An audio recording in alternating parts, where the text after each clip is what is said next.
1600ஆம் ஆண்டுகளின் காலகட்டத்தில் டெல்லி சுல்தான் படைகளும் அந்நிய முஸ்லிம் அரசுகளும் பல பாளையங்களையும் குறுநில மன்னர்களையும் மிரட்டி கொண்டிருந்த காலம்.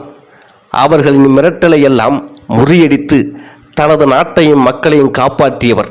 இசையிலும் கலையிலும் ஈடுபாடு கொண்ட இவர் மதுரையில் மகாலை கட்டி கட்டடக்கலையில் தன் நாடு தரமானது என தரணி முழுவதும் பரப்பியவர்.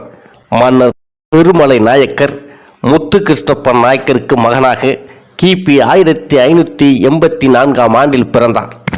இவரது இயற்பெயர் திருமலை சௌரி நாயக்கர் அயலுகாறு என்பதாகும். முதலாம் முத்துவீரப்பர் சந்ததியின்றி இறந்ததால் இவரது தம்பி திருமல நாயக்கர் மதுரை நாட்டின் ஆட்சி பொறுப்பை ஏற்றார். திருச்சியை தலைநகராக கொண்டு செயல்பட்ட திருமலை நாயக்கர் பின்பு தன் நாட்டின் தலைநகரை மதுரைக்கு மாற்றினார். இவரின் ஆட்சியின் கீழ் பல பகுதிகள் அப்போது இருந்தன.